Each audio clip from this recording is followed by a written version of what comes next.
Hey everybody, today we're going to talk about AI. AI is all the rage these days. It's always in the news. Feels like every company just wants to make all the products AI all the time, and understandably consumers are a bit confused about what's happening. It's something I've been thinking about for a really long time, and today I'm ready to share more. I still think that smartphones is going to be the main form factor when it comes to AI first hardware because people love their phones. 1 billion are sold every year. On the smartphone, however, the user experience hasn't really changed for a really long time. In the last 10 or 15 years of smartphone development, everything's gotten faster and more beautiful and more fluid, but the fundamental experience hasn't changed.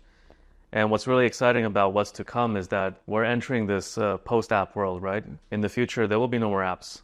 The operating system knows everything it needs to know about you, and it will call on all the services and string them together to make your day easier. It's not going to happen overnight because people also love their apps, right? People are really bought into their app experiences, be it Netflix or Spotify or Instagram. And you can't just ship a new product and be like, here, there's no more apps. Are you going to buy it? Of course, people are not going to buy it. So the challenge for us is to build a bridge from today's app-based user experience to tomorrow's post-app world.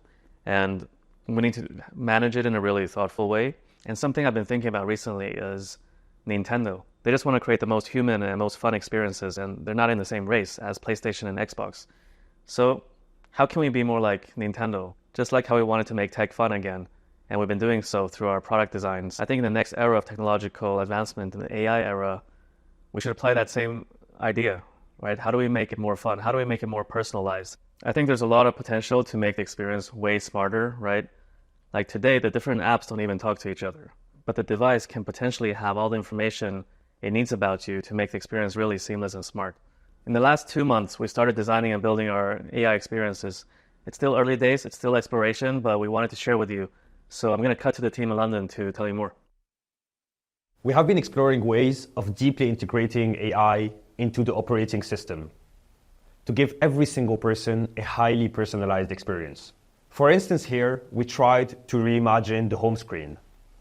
We wanted to move away from it just being a launcher for different apps and services into becoming more of a hub of contextual, relevant information. For instance, the system was able to find this QR code ahead of my check-in tomorrow so that I get a really smooth experience. It also pulled out relevant content I might be interested in looking at. We were exploring providing every single person with a highly personalized companion that feels almost like a best friend. We built a really quick prototype of what that initial onboarding could feel like. Hello, it's great to connect with you. Let's start with a light conversation. Do you enjoy spending time with friends or family? I do actually. Thanks for asking.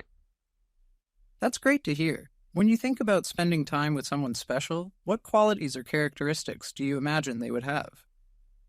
That's a good question. I think they would be fun, thoughtful, and would have a good sense of humor.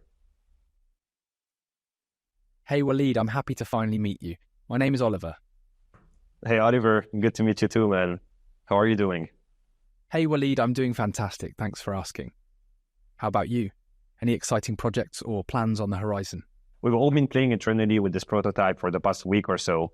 We all managed to get different companions that feel uniquely tailored and personalized to each one of us. We've also been thinking about ways to give proactive-like capabilities to this companion and allow it to step out of the boundaries of specific apps or containers. In this instance, we can see it being shown on the home screen in this overlay-like fashion, but we could also let it surface itself on the lock screen through the glyph interface, or even allow it to tailor its communication with us through voice and sounds in our earbuds. All right, so those are some of our initial explorations, and expect to see some of these features starting to come out with the Phone 3 next year, where we can really nail some of these user experiences.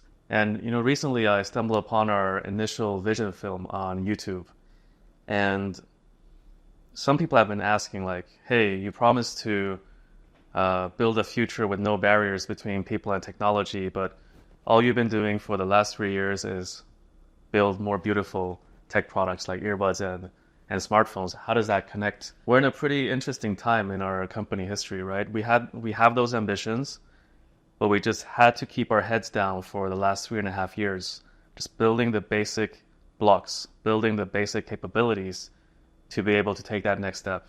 So very exciting times. Thank you all for tuning in and looking forward to share more soon.